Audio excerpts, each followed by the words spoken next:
Welcome to This Explainer.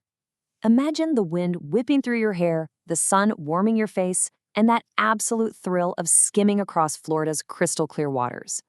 I mean, from casting a line on a serene, misty lake at dawn to exploring the vast, wide-open ocean right off the coast, the Sunshine State is literally a boater's absolute paradise. But hey, before you can launch that boat and truly experience this incredible freedom, there are a few vital rules of the water you absolutely need to master. So today, we're breaking down the exact step-by-step roadmap for how to get your boating license in Florida. We're going to get you out on the water safely, legally, and with total confidence. Let's get right into it. Okay, here is our agenda for today. We're looking at 6 key areas: license requirements, approved courses, exams and paperwork, renewals and exemptions, safety rules, and finally, common challenges. All right, Section 1, Florida boating license requirements. First up, we've got to debunk a massive myth right out of the gate. Does Florida actually have a boating license? Well, technically, no. Florida doesn't issue a traditional boating license. Instead, we are actually getting is a lifetime boating safety education identification card. Kind of a mouthful, right?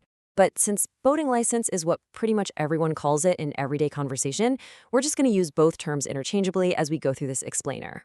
The big takeaway here is simply that this card is your proof that you've successfully completed a state-mandated safety course. Now, the absolute most crucial thing to remember is this specific year, 1988. Florida actually ties its education requirement directly to your date of birth. So if you were born on or after January 1st, 1988, and you plan to operate a motorized vessel with an engine of 10 horsepower or more, Florida law strictly requires you to have this card. No way around it. Now, if you were born before 1988, you're legally exempt from the education requirement. Though, honestly, taking a course is still highly recommended just for safety, and it can even score you some potential insurance discounts. But watch out, because there's a really important contrast in the law depending on the exact type of vessel you want to operate. For motorboats, like we just saw, there's no single minimum age, but anyone born after 1988 needs that card for anything 10 horsepower or more. However, for personal watercraft, your jet skis, your wave runners, Florida applies a hard, strict age minimum. No one under 14 years of age may operate a PWC under any circumstances whatsoever, not even if an adult is sitting right there supervising them. Oh, and if you're looking to rent one, you've got to be at least 18.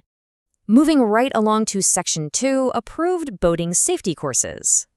So you can't just jump on Google and take any random course you find. It has to be official.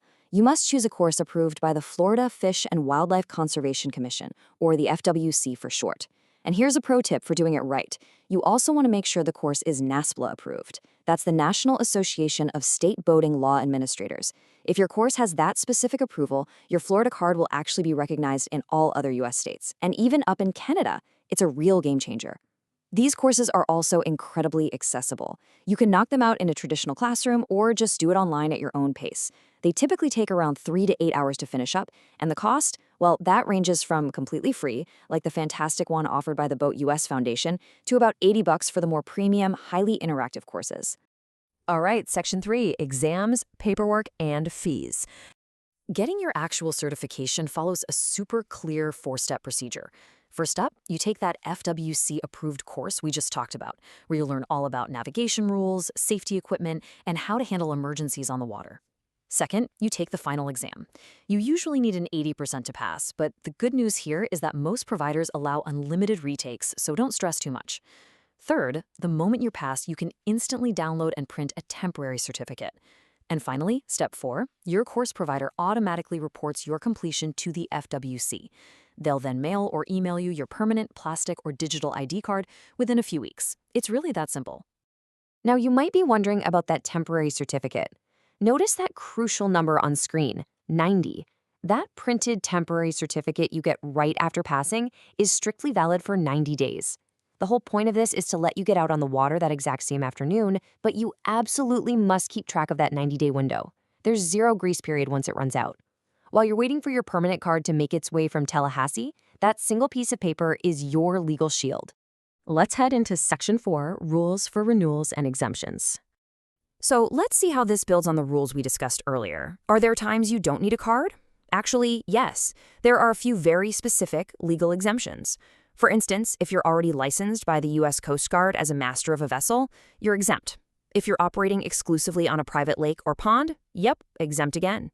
Also, if you just bought a brand new boat, Florida gives you a 90-day grace period to operate it without a card, just as long as you keep the official bill of sale on board with you. And importantly, you don't need your own card if you are directly accompanied on board by someone who is at least 18, already holds their own valid card, and, this is key, takes full legal responsibility for the safe operation of the vessel. Okay, here is absolutely the best part of this entire process. Are you ready? Unlike your driver's license, your Florida Boating Safety Education ID card never expires. It is quite literally valid for life. That means no annoying renewal fees every few years, and you never ever have to retake the exam unless a judge explicitly orders you to do so after a severe violation. One and done, folks.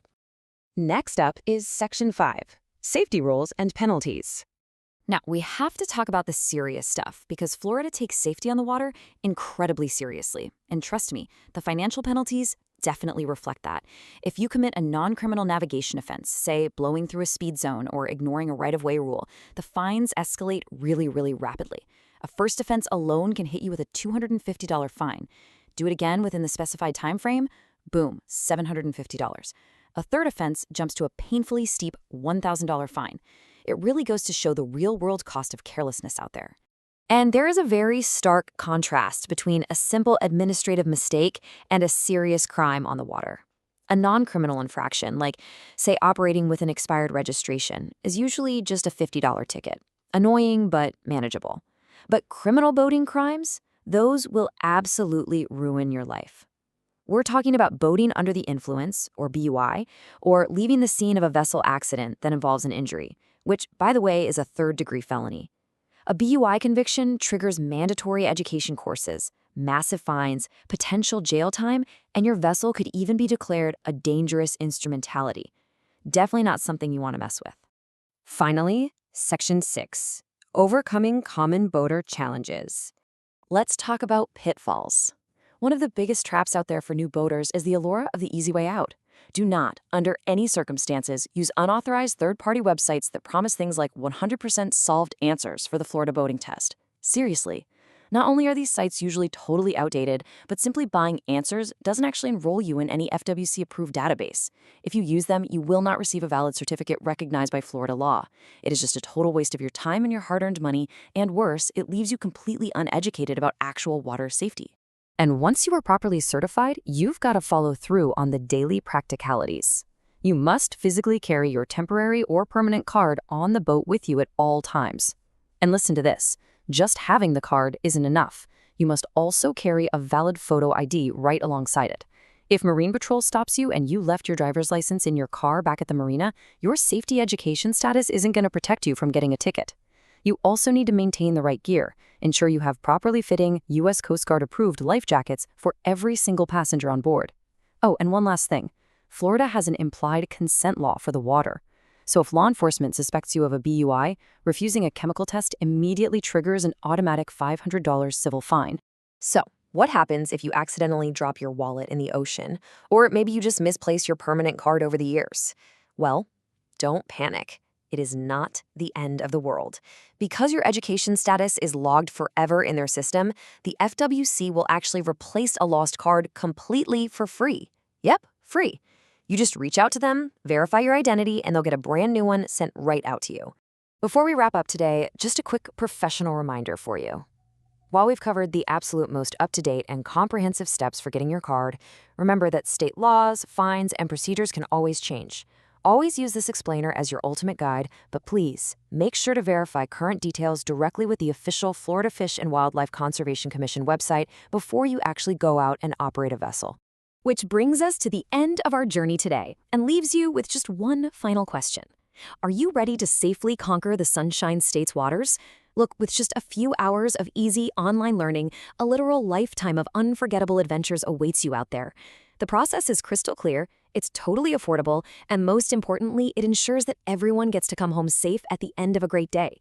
Get yourself enrolled in a course today, and we will see you out on the water.